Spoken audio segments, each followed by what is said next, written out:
Hi guys, and welcome to our first look at Adventure Tactics, Domian's Tower. There's actually so much game here, it's actually kind of embarrassing to admit that I've spent the last 2 years working on this game. But this has been a passion project for me, and also Dan Lightstring, who's going to be publishing it through Letterman Games. So, you can see all the splendor before you. This is about half of the game. It has all the base components for classes, but it's only about half of the full content in terms of enemies and scenarios. But people are really interested to know how the game works, so I want to review one of the cores of the class, which is the job building system, or the class system. So you have your basic classes, very familiar archetypes, like you have your archer, that's your main range guy. You have your rogue, stabby up close and high single target damage. Wizard, control guy, and area damage. Fighter, she's very tanky, good at melee, and cleric, healer, and support. So you can see that each of these cards has some symbols on them. In the top left banner, this is their basic attack die. They have their range, like cleric has a range of 1 to 3 and a movement of 3. So range is how many squares away the target can be. Movement is how far you move. And again, that's your basic attack value. You can see we have some different custom dice. White is only 1 to 3, so it's a D3. Red is very consistent. It has the same average value as a normal D6, 3.5, but it only goes from 2 through 5, so it's very consistent. There's no 1 or 6. Black is kind of the opposite. It's also a 3.5 average, but there's 2 1s and 2 6s, and then a 2 and a 5, so it's very swingy. Blue is overall the best die. There's no 1, but there's also no 6, but the values just go from 3, 4, 5, so the average is 4.5 on that one, so it's overall the best die, but it doesn't swing as high as the black die, which is the only one with a value of 6 on it. So those are the basic classes. There are also over 20 classes overall. You have lots of fun elite classes like Assassin, Bishop, Ranger. I'm not going to go through them all, but I'll point out some of my favorite ones. Like Dan's favorite, one of his favorite art is the Warlock. She has a summon. There's Paladin. Like if you go Fighter and Cleric. Beast Trainer, that's also another pet class. So again, you can see there are so many classes, all gorgeously illustrated by Jacob Croft, who's very talented, and he is going to blow up. So you can also see the pets. These are illustrated by Calico Meyer. Beast Companion for the Beast Trainer, Imp for the Warlock, and Necromancer has some skeletons. So how does class system work? So each level that you have, each character level you have is represented by a class card. And that tells you exactly what you get in that class. So let's say eventually I want to work towards Dark Knight. It tells me on the bottom eventually I need to have both letters in Fighter and Wizard. So the bleed is a little off on this, so I apologize. Obviously they'll be fixed in the final. This is a prototype. So you see the little lock symbol or unlock symbol rather. You need Fighter 1 and Wizard 1 to be level 1 Dark Knight. So my hypothetical character, I would have both Fighter and Wizard. So you can see starter's a little bit different. You get more abilities and more base based off of what's your initial class. You'll never switch from one of the basic classes into another basic class, but when you do take an elite class, that becomes your active class. So let's say I did go Fighter, Wizard, Dark Knight would be my new class. So you can see they have a new attack value, basic attack value of white and red dice. The range is 1 to 2, so if you were a fighter, it goes up a little bit. If you're a wizard, it goes down a little bit, and the movement is now 4. But that also determines your hit point gain, so you get 7 hit points to start as a fighter. Multi-classing in wizard doesn't really help too much with hit points, it's only +2, but then going to Dark Knight would give you a +4. There's a few other symbols in there, but let me explain the action system first. Everything in Adventure Tactics, the actions that you take on your turn are card-based.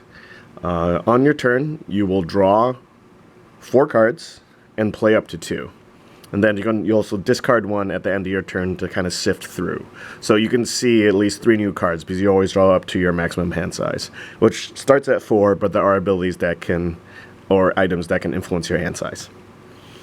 So you can see everyone always starts off with 3 basic attacks and 3 basic moves. So basic move just says, okay, my movement is 4, so make a basic move, you can move up to 4.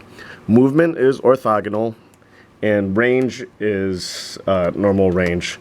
We did that to be a little more generous because counting out squares, if you remember from Final Fantasy Tactics, that can get a little messy when you're trying to figure that out in your head. So for ease of board gaming, movement we kept orthogonal because diagonal movement's kind of broken, and but range is just any amount of squares away that you can count up. So that's basic move, and make a basic attack is just to take the basic attack that's outlined on your card. So Dark Knight, range of 1 to 2, so either adjacent anywhere or 1 square away, 1 square further away, so 1 to 2, and then you would roll a white and red die for their basic attack. So that everyone gets those, the 3 basic moves and 3 basic attacks. Now you see what else you get as a fighter, right? Now you get 2 rock tosses, another basic attack, and 2 charges. So I've already set those aside. Get a couple rock tosses, which is a mediocre ranged attack. Mediocre might be pushing it, but that's a callback to a lot of your favorite games like Final Fantasy Tactics, where you toss a stone if you start off as a fighter, or soldier type, or squire, in the case of Tactics. So it's range 3, right? And you roll a white die. So you get 2 of those. And it's some options, especially early on when as a fighter you wouldn't have any other ranged options. Sometimes you actually really want that rock toss. Charge is make a basic move +1 in one direction. You may move through other characters. Normally, other characters, enemies block your movement, so charge allows you to move through them, and also add extra movement, but you have to just go in a straight direction. So fighter gets 2 of those, and they get an extra basic attack. There's a few other things on there. They also get a passive called Tough, which is this little guy, and that just means you have +3 maximum hit points. So when you look at the playmat, you'll see where things go, right? So you have your class, and then you also have room for some things over here. Passive, there's 3 slots for passive abilities and 2 slots for dice abilities. So you would just slot that right there, and as long as you had that slotted, you would have 3 maximum hit points, in addition to whatever you normally get through leveling up. You'll see, again, they're limited. It's very possible if you level up and you change a lot of different classes, you'll have mini passives, but you only can have 3 active at a time. Same thing with dice abilities. You can only have 2 active at a time. Now there is one other blank square, and that's for your class feature. Fighter starts off with something called Shake It Off, and that's a self-heal. You can either use it to heal on your turn, or you can use it in response when you're damaged. So there are some special symbols on here. Again, as I said, you can take 2 actions on your turn, which is basically playing 2 cards. But some cards also have this little yellow star, and that means it's a free action. It does not count as one of your actions, so you could play this and then still play 2 cards. There's also a little X on there. That means remove from the scenario. So it's basically an encounter-based cooldown. So you can use it for that fight, but you won't have it until the next one. This one, it has a dual use. There's also that little blue shield with a reply. Basically, that's a response. So this one you can also use it as a free action on your turn, or also you can use it when you're damaged. You can also heal for a red die. This one also has a remove on it. So the playmat, as you can see, has little reference numbers, or little reference guides, a legend, so you don't have to remember those off the top of your head. You'll notice there is a space for the class feature right there, and basically that card gets preloaded. Same thing for equipment once you start earning that from defeating enemies. So that card stays out there. It doesn't, you won't draw it normally in your hand, but you can use it, and then you'll notice the back is the same as the rest of the cards, so then it just goes into your deck. As you level up into other classes, you'll potentially get many other class features. Each new class also adds another class feature. So let's say I'm going to go Dark Knight, right? So I want to level up in Wizard next. That gives me a few cards. That gives me a Fireball and a Teleport, which are great, and we're happy to have them. Teleport, it's a free ability. You see the little yellow star, and it has a range of 8, so big range. Exchange positions with another player in range. So teleport. You teleport and exchange places with someone else.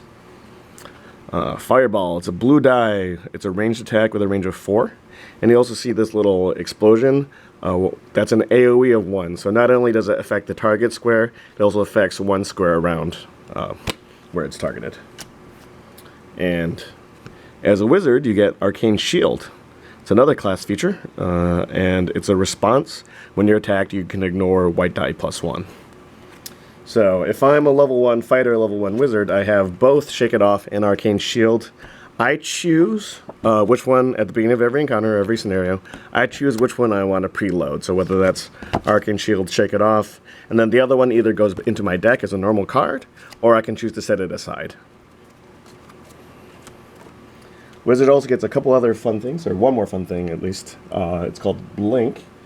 I don't think I grabbed it, but you can see the giant stack of passives. So, Wizard, Wizard. Here is Blink. Once per turn, you may use 1 square of movement to move diagonally. So, sometimes you can move diagonally, and the Wizard, he can kind of slide sideways, or slide diagonally. So that's everything I get from being multi-classing into Wizard. You'll notice it's a little different from the starter Wizard because you don't get as many cards when you multi-class into another basic card. And that's just so you don't dilute your deck unnecessarily. Finally, you'll notice there's another difference too.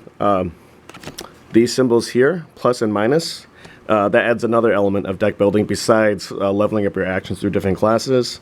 That plus means you can add another basic attack or basic movement. So if you feel that your deck is lacking either one of those, you can add another one. Some classes will specialize in basic attacks, or some you may find that your movement is lacking, so you can always add another one. And then also there's a minus, which means you can call any one card permanently. So even if 2 people played this game and they leveled up the same way, they could actually have very different decks, especially as they keep going in, they keep adding or removing cards. Finally, I'm going to go Dark Knight. It's my elite class. So then my class would change from fighter to Dark Knight. And level 1 Dark Knight gives you a new class feature called Damage Shield. So it's a remove. I'm sorry, this is a response. That's actually a mistake. We'll get that fixed. It's not removed. It's a response. When target enrages damage, deal black and white die damage to source. So reminder, ask Jason Kingsley, who's done an excellent job on these, to change that to a response. So within range 5. So I apologize again. This is a prototype. It's a good thing that we could catch that now, right before the final product. So hopefully that gives you a quick look at how classes and levels work.